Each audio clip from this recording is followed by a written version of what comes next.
क्या दूसरों के सामने खुल नहीं पाते हो?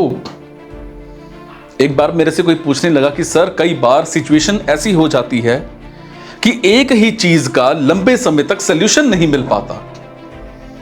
जैसे मान लीजिए कि कोई मानसिक समस्या है, उसमें काफी समय बीत गया और उस पर मनन मंथन भी काफी हुआ, लेकिन उससे उबर नहीं पाए हम, उससे उसका सॉल्यूशन नहीं निकल पाया और उसके अटकने के कारण फिर अध्यात्म या कुछ और आगे बढ़ने की बात आती है तो पता चला कि हम तो अभी उस चीज में अटके हुए हैं और आगे बढ़ने का भी कैसे सोच लें। जैसे मैं अपनी व्यक्तिगत समस्या बताना चाहता हूं। बचपन से कुछ लोगों से मिलने में एक झिझक सी, डर सा जैसे होता है और इसके अलावा अनेक क्षेत्रों में अभिव्यक्ति हुई है, लेकिन जब इस पॉइंट पर सोचते हैं तो उसका सॉल्यूशन नहीं निकलता कि कैसे ये चीज चली आ रही है, इसका क्या समाधान इसका किया जाए। तो मैंने पूछा किस चीज का समाधान, तो कहने लगा कि जैसे कई बार खुल ना पाना, लोगों के बीच में या ग्रुप में कहीं एक अपने आप को आइसोलेट सा, मतलब एकांत सा, अलग सा समझना उसमें, तो इसकी क्या वजह है। तो मैंने उससे पूछा क्यों खुलना है ग्रुप में, तो कहने लगा अभिव्यक्ति जरूरी है ऐसा लगता है। तो मैंने कहा अभिव्यक्ति के दो ही लक्ष्य होते हैं। अगर बंधन में हो तो तुम्हारी अभिव्यक्ति होगी बंधन को तोड़ना, और अगर मुक्त हो तो तुम्हारी अभिव्यक्ति होगी मुक्ति का गीत। इन दो के अलावा बाकी अभिव्यक्तियां नहीं हैं। वो चित्कार हैं, वो आर्तनाद हैं, वो विलक्षिप्तता हैं। और सच्ची अभिव्यक्तियां दो ही होती हैं। अगर मैं बंधन में हूं तो मुक्ति अपने आप को कैसे अभिव्यक्त करेगी, बंधन को तोड़कर। और अगर मैं ही मुक्त हूं तो मुक्ति अपने आप को कैसे अभिव्यक्ति करेगी, हंसकर, खेलकर, उड़कर, कुछ एक्स्ट्रा सृजनात्मकता, कुछ रचनात्मकता दिखाकर, किसी की मदद करके। इन दो के अलावा बाकी सबको अभिव्यक्ति थोड़ी बोलते हैं। देखो 5 लोग खड़े हैं चौराहे पर, बकबक कर रहे हैं, गॉसिप्स कर रहे हैं, और ये अभिव्यक्ति थोड़ी कहलाएगी, ये पागलपन है। ये अभिव्यक्ति अगर है भी तो आंतरिक विलक्षिप्तता की अभिव्यक्ति है। आध्यात्मिक अर्थों में अभिव्यक्ति मात्र आत्मा की होती है। आत्मा अपने आप को अभिव्यक्त करती है किसके माध्यम से? मन और शरीर के माध्यम से आत्मा अपने आप को अभिव्यक्त करती है। और मन और शरीर का समझ लो उचित प्रयोग भी यही है कि वो आत्मा की अभिव्यक्ति के साधन बने। पर आत्मा की अभिव्यक्ति के साधन बनने की जगह अगर तुम्हारी इंद्रियां, तुम्हारा मुंह, तुम्हारे हाथ, तुम्हारी बुद्धि ये भीतरी पागलपन की अभिव्यक्ति के साधन बन गए तो मैं तो उसको अभिव्यक्ति मानता ही नहीं। मोस्टली हम जो कुछ कर रहे होते हैं, कह रहे होते हैं, सोच रहे होते हैं, वो सब आत्मा की नहीं, हालांकि मन की अभिव्यक्ति होता है। पगला गए हैं इसीलिए इधर उधर भाग रहे हैं। अभी ये अभिव्यक्ति ही तो है भागना। किसकी अभिव्यक्ति है ये? तुम्हारे पागलपन की अभिव्यक्ति है। क्यों अभिव्यक्त करना है? मुक्ति मिल जाएगी। कहीं ऐसा तो नहीं कि ये जो कहते हो कि कुछ लोगों के सामने, 5 लोगों के सामने मैं अपने आप को अभिव्यक्त नहीं कर पाता, उस अभिव्यक्ति की प्रेरणा ही डर हो, उस अभिव्यक्ति की प्रेरणा में ही लालच हो। ये 5 लोग हैं, इनके सामने अगर मैं भी कुछ बातचीत करूंगा तो मुझे भी कुछ लाभ हो जाएगा, जान पहचान बढ़ेगी, बाद में लोग काम आएंगे।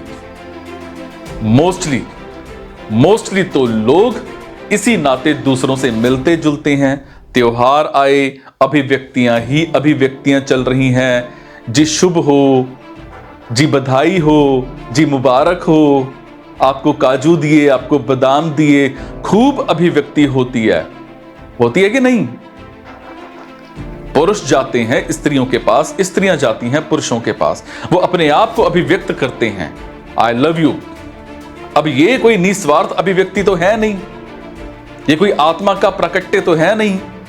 आई लव यू थोड़ी बोलने के थोड़ी देर बाद बोलेंगे कि कैन वी मेक आउट। लो, हो गई अभिव्यक्ति, और उसके थोड़ी देर बाद और बढ़िया शारीरिक अभिव्यक्ति भी देख लेना। ऐसा ही होता है ना, हमारा कहना, सोचना, करना सब हमारी आदतों और वासनाओं के द्वारा ही संचालित होता है ना। कभी निरुद्देश्य किसी से जाकर दो अक्षर बात करी है क्या? कम ही होता होगा। निरुद्देश्य अभिव्यक्ति कभी हुई भी है? और मैंने कहा अभिव्यक्तियां दो ही तरह की होती हैं। अगर बंधन है तो स्वदेश्य अभिव्यक्ति होगी, और उद्देश्य क्या होगा? तो वो कहने लगा बंधन को काटना। तो मेरा जवाब था बंधन को काटना। और अगर मुक्ति है तो निरुद्देश्य अभिव्यक्ति होगी। उसका तो कुछ उद्देश्य ही नहीं, वो तो मौज में है। कभी निरुद्देश्य अभिव्यक्ति करी है? और हमारी अभिव्यक्ति स्वदेश्य होती है, और उद्देश्य भी गड़बड़ होता है। और हमारी अभिव्यक्ति का उद्देश्य मुक्ति नहीं होता, सत्य नहीं होता।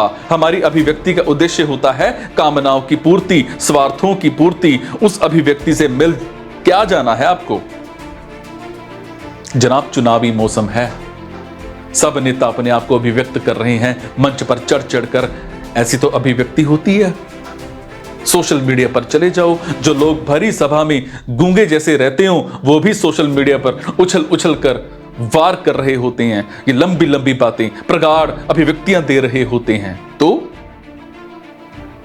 कहने लगा कि सर, अगर कुछ चीजें अंदर दबी रह जाएं, मान लीजिए वो क्रोध ही है या जो भी इच्छा अभी उठती है, तो वो भी तो अंदर नुकसानदायक ही है। तो मेरा कहना था बाहर मत निकालना और नुकसान होगा। प्रधानमंत्री ने कुछ ऐसा कर दिया कि तुम्हें व्यापार में लाख, 2 लाख, 10 लाख का नुकसान हो गया, अंदर क्रोध है, तुमने कहा निकाल ही देते हैं। अब की जब बच्चू लखनऊ में रैली करें तो हमारा जूता उनके सर, ज्यादा नुकसान हो जाएगा। यह भी अध्यात्म में बड़ा अंधविश्वास फैला हुआ है कि दमन मत करो, जो कुछ है उसे अभिव्यक्त कर दो। और ये श्रोताओं को, शिष्यों को सुनने में भी बड़ा अच्छा लगता है कि माने अगर अंदर काम वासना है तो अभिव्यक्त ही कर देते हैं। सुनो देवी, गुरुदेव बता रहे हैं कि दमन अच्छी बात नहीं है, ना तुम दमन करो ना हम दमन करें, और थोड़ी देर में एक दूसरे पर वमन कर रहे हैं। किसने कह दिया कि क्रोध की अभिव्यक्ति बड़ी ऊंची बात है? बल्कि दमन अध्यात्म की एक विधि होती है। यहां बैठे हो इतने लोग, कोई ऐसा है जिसके दिमाग में पिछले 2-2.5 घंटे में इधर उधर के विचार ना कौंधे हों? आए थे ना, और जो बातें दिमाग में आई थी, तुमने उनकी अभिव्यक्ति कर दी होती तो ये बातचीत आगे बढ़ पाती। अगले 5 मिनट के लिए सब अभिव्यक्त करना शुरू कर दो, जो अंदर चल रहा है, फिर देखो क्या होता है। चीख पुकार मच जाएगी, दरवाजा तोड़ करके भागोगे। पर यह भी बड़े फैशन में है आजकल। Express yourself, don't suppress. खुद को अभिव्यक्त करो, दमन नहीं। अरे अभिव्यक्त हो तो सत्य की हो, अंदर के कचरे को अभिव्यक्त करके क्या कर लोगे भाई? तो कहने लगा, लेकिन सर, उदाहरण के लिए मान लीजिए कि कोई गुमसुम रहता है और एक है कि गपशप करता है, तब लगता है कि गपशप करने वाला ही ठीक है, भले ही वो गपशप वेस्ट की है, लेकिन जो गुमसुम है वो भी व्यर्थ है, तो उससे अच्छा तो कुछ गपशप कर रहा है। तो मैंने कहा ये सब बातें फिल्मों ने सिखा दी हैं। ये फिल्में और टीवी सीरियल देखने से हुआ है कि वहां जो गपशप कर रहा होता है वो बड़ा आकर्षक लगता है, क्यूट लगता है ना। बक बक बक बक बक बक, मुंह फट, आलिया भट्ट नहीं, अभी उसका जो चरित्र था, वो जो पिक्चर आई थी, क्या है, जिसमें रैंपिंग हो रही थी, गली बॉय।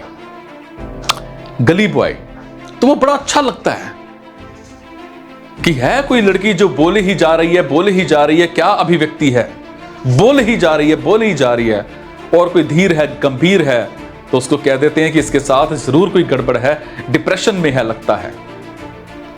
जो गंभीरता मनुष्य का आभूषण होती है, उस गंभीरता को तुमने बीमारी बना दिया है। कोई चुपचाप बैठा हो, अंतर्गमन कर रहा हो, उसको जीने नहीं देते, कुछ गलत हो गया है। ले अच्छा, ये तू संता बंता का चुटकुला सुन। वो कह रहा है मैं शांत हूं, मैं ठीक हूं।